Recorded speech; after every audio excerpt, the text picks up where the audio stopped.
How did you originally get into acting? Well, I grew up in California, so I'm actually a Californian, and Nice. I moved here to Utah not because of my great acting or because there were opportunities, but because I'm not that great of an actor, so I came here for a job.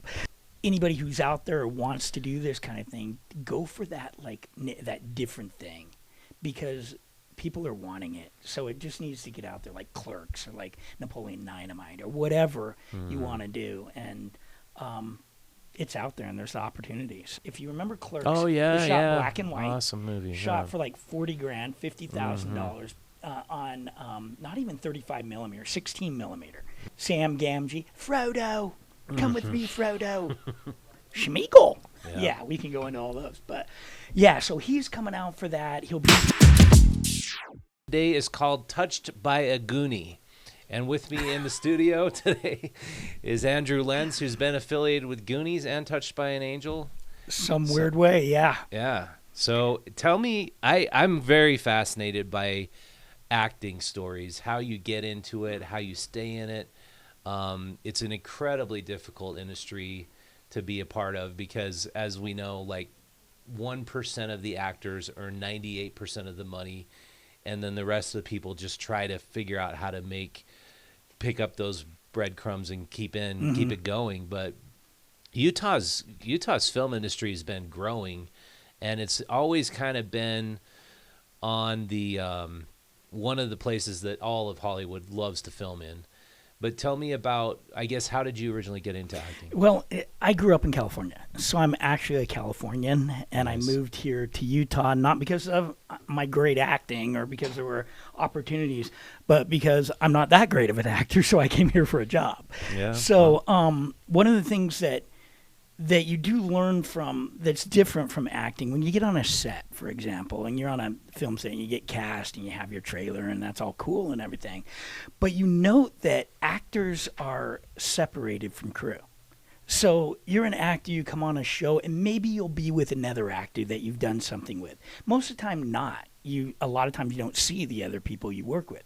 But the crew, on the other hand, so I want to kind of tell your audience that if you want to get into film and stuff, start with the crew and maybe work on that acting stuff, because the crew becomes very, very familiar with each other and they work with each other. And once you've worked on one crew and do a good job, you'll probably get hired on by an AD or a cinematographer who hires his crew, the lighting people and all that, or just a production assistant, a producer will hire you on, and if you're good, you'll follow those crews everywhere. So in Utah, the crews that are here, they're really close-knit. I mean, they all know each other. If you go on a show... I knew guys who worked on both Touched by an Angel and Everwood.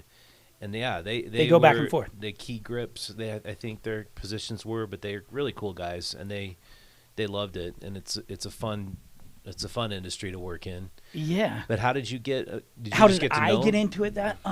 So I actually started in California. When I was there in San Francisco, I did a couple of commercials. I got cast in a movie which kind of went downhill. It was The Radio Flyer, which was Columbia Pictures, big one. I remember that. And I got cast as next door neighbor. So a lot of times when you're starting out in acting, you'll get cast for these bit parts. They call them day players. So you're there for a script that's maybe 1 or 2 pages, and you're there for a day. That's why they call it a day player. You come in and film. Sometimes it's a couple of days, but usually it's a day. And I got, in this particular one, it was a 3-month gig. It was a big part. And it conflicted with my day job. And I was new in acting. I thought, oh, no big deal. I'll just let them know I can't do it, and I'll get another job, or we'll work around it. Well, when you do something like, you really don't want to do that kind of thing. That's kind of what they call the blackball type of thing. You say no. I went back to my agent.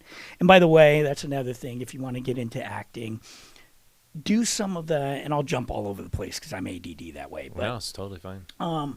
if you want to get into acting, you really want to go study the art, like get into, especially if it's film. If it's theater, go take some courses at a theater like Hale Theater, take one of their courses and then audition for their shows, or go to a college or high school or wherever you go, learn some of those acting skills and then hone them with workshops. So go and take workshops, and it's all about networking.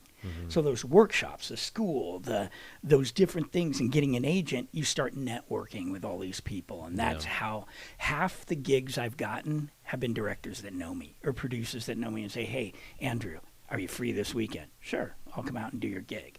So, and the other half are from auditions. Yeah. So That's awesome. So that's where I started out. Moved here. There were a lot of shows going on. I had a terrific agent. I'm with Urban Talent. Oh, yeah. Heard of him. I was with Eastman when I first got here, and Urban dragged me over to them. And I had a great, great agent who just would pull me in and say, hey, we got this for you. We got that. So you really want to work well with an agent if you want to get into this, and get an agent, but learn how to audition first. Go to an audition workshop. Go take your actor training. Do that kind of stuff. Then go to the agent. Yeah. So spend some months. I say a year, but if you don't want to wait that long, do a few workshops first. There's a lot of them around. Look it up on Google. And there's a lot of good coaches and people that do that all the time. I think that also shows that you have respect for the craft. Like, if you just immediately get your headshot done, get the agent, okay, get me booked, without taking any classes, without having any sort of like method acting or stage training, or learning how to get over the jitters, you're not showing you respect the craft, and people want to work with you more if you've gone through the ranks, right? Absolutely. Another thing that a warning that I learned in San Francisco, I had a really great coach. So get somebody who's a mentor or something for you. I had a really good one. I read some books on it, and I learned that agencies don't normally, like if you go to an agency, if they say, well, take our $2,000 course and we'll sign you up, that's usually a red flag. Most agencies do want you to do some things like headshot, go take a auditioning course or things like that. And that you shouldn't mind. If it's $500 or less, it's probably legitimate that they want to do. So don't be shocked by that. But yeah. So be aware of those type of loopholes. Not as much in Utah, a lot in California. Yeah. It's all over the place. So with the acting jobs you've done, you're wearing the Top Gun shirt. What was it like working with Tom Cruise in Top Gun? Tom came up to me and asked me, I don't feel my motivation for this. That's one of the guys. I have not worked with him before. Oh, have you? No. I have worked with a number of actors, but he's not one. But I've heard a lot about him. He's kind of cool in the sense that he does his own stunts, which the producers hate because it increases their insurance and everything for him. Yeah, it's crazy he does his own and stunts. he's kind of like a Michael Jordan, if you think of him in acting. He's the Michael Jordan of acting, where Michael Jordan was a really had a lot of good work ethic. And it's MI-13, Mission Impossible 13, and he's been in all of them. Is that right? Yeah, he produced. He was part of the production and putting them together. My wife told me that. I was like, wait a minute, not 13, and she's like, yeah, 13. Yeah, but I don't know if it's 13 of them. Yeah, I can't imagine there's been 13. I have only seen 4. Unless I've been living on Mars. I saw MI 1, 2, 3, and then it was like 13. So But maybe it's MI3 Part 1 and 2. Maybe. I'm gonna look it up. Let's just look it up. Yeah, that would be good. But talk about, how did you get into? So you were in Radio Flyer as a young kid. Yeah. You were affiliated with Goonies. And then, no, what happened with the Goonies is a totally different thing. So I did a couple of movies, some Disney ones, and did some bit parts, and did some day player parts on Touched by an Angel. I was in the local show here called Singles Award. And probably one of my biggest parts was Day of Defense. I played an attorney in that. And that was a lead role. And in that one, after that movie, I sort of got typecast. All the things that I was being asked to do had to be attorneys. So I was an attorney in 3 other movies. After that, I'm like, I don't like this attorney thing. This is lame. Really? I don't, unless it's a liar, liar, and I'm, doing that thing. The pen is blue. The pen is blue. That's pretty common, though, that you'll do well on a role of a certain type, and then you'll get stuck. Oh, we got an attorney. Yeah. We can put you in that role, and right. But so I did a lot of theater too. So I started that in California. I did 42nd Street, and that's where I got in Equity. Equity is the union for theater. SAG's the union for movies and some television.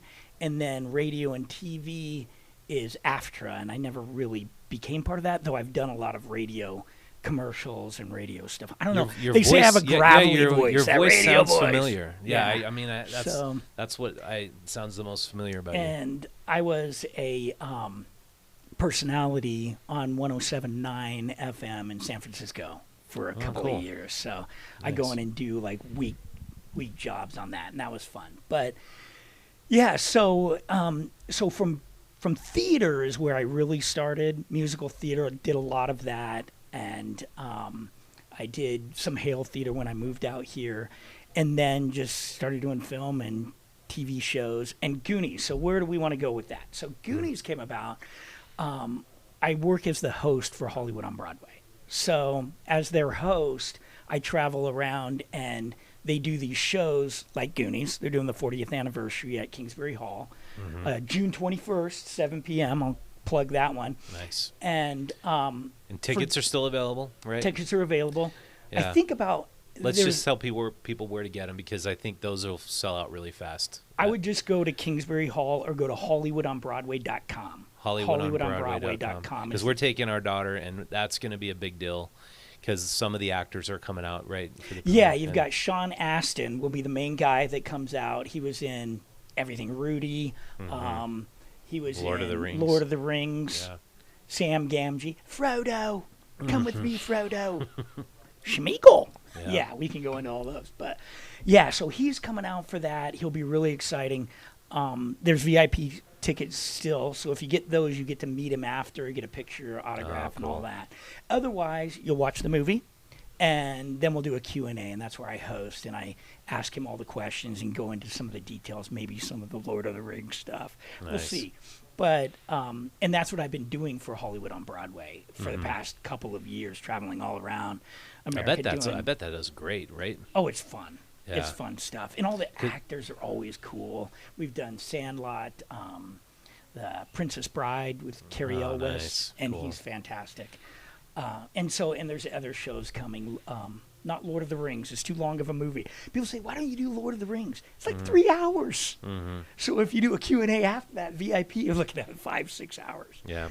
So back to just real quick, to Mission Impossible. There's 8 Mission Impossible movies. So how are we at 13? I don't know how we got to 13, but there's been since started in 96, then 2000, 2006, 2011. But anyway, I've seen maybe 1 or 2, but that's I've seen them all. Have you? Oh yeah. Yeah, they're cool. But the franchise model, like I wanted to talk to you about films in the 80s.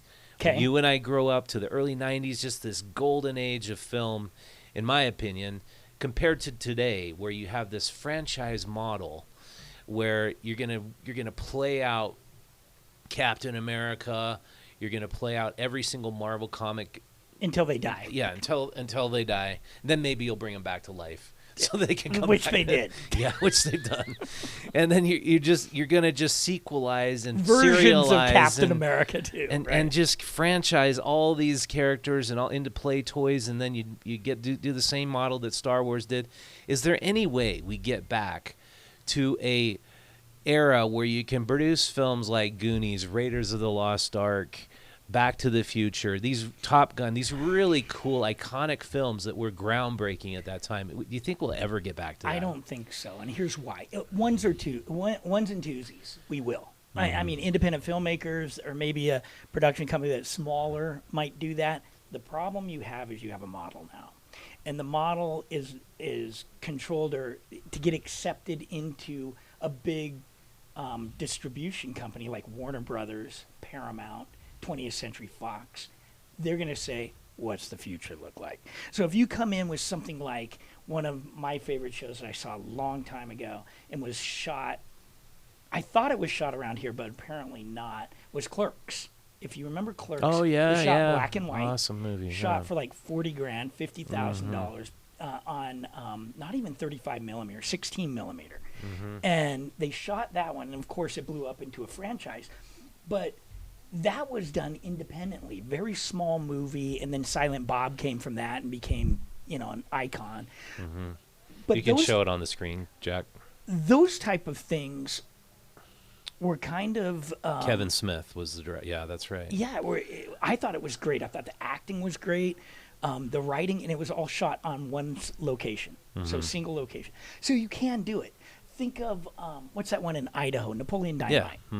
Napoleon Dynamite was shot. I actually was in a movie with John Heater, where he was crew. No So way. he was the crew in the movie. Before Napoleon Dynamite? Yes, No before. way. It was Wow. like 5 years before. And I remembered it, and I go, wait a minute, that's the guy who was like a grip that was running around. So it's kind of funny. Cool guy. Oh, that's awesome. Idiot. Yeah. He's like, wait a minute, guys, what's going on here? So what I found out is like, I'm like, he's kind of like Napoleon Dynamite. Is he in real life? And Yeah, so he's he gotta said be. that himself. He said, they cast me because I am Napoleon Dynamite. So Gosh, guys, gosh. knock it off. That character, him coming out of that was one where I was in film school at the University of Utah, and that film came out as a student. Palooka was called, the student film, and Jared Hess. And I was like, what the heck? No, this is incredible, especially the caliber of the shooting and the acting. Because the Palooka was a 5-minute student film before it got funding, and but it was just outstanding, and everybody could recognize that BYU had something really special going on. Right. And I'm not sure if you're affiliated with the film programs at the U or BYU. Oh, I am. Oh, are you? But I what mean, is not directly affiliated, but I've worked with them before. Yeah, so. BYU really kicked their whole program up a notch, and they really have done some pretty incredible stuff. When you look at especially that time period, I believe the other director that came out at the same time as Jared Hess had success with Napoleon was Ryan White, who did Saints and Sinners, something like, or Saints and Soldiers. Yeah.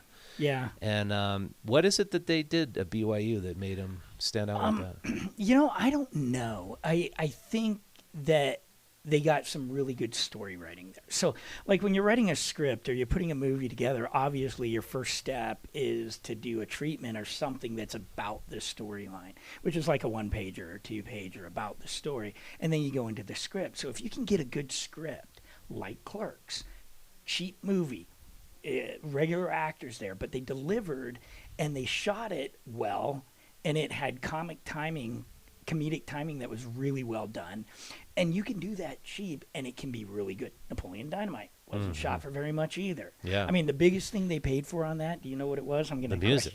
The music. Yeah, I actually had the producer on this podcast about 6 years ago. When MTV took it over, they paid like $1.5 million for the music. The whole film cost something like $800,000. Yeah. It was a lot, and they couldn't sell it without that. So they sold it, but the stipulation was you got to pay for the music that you put in there. And now it'd be hard to rip that out and put something else in. And so getting the music ahead of time, by the way, for your listeners, is a lot cheaper.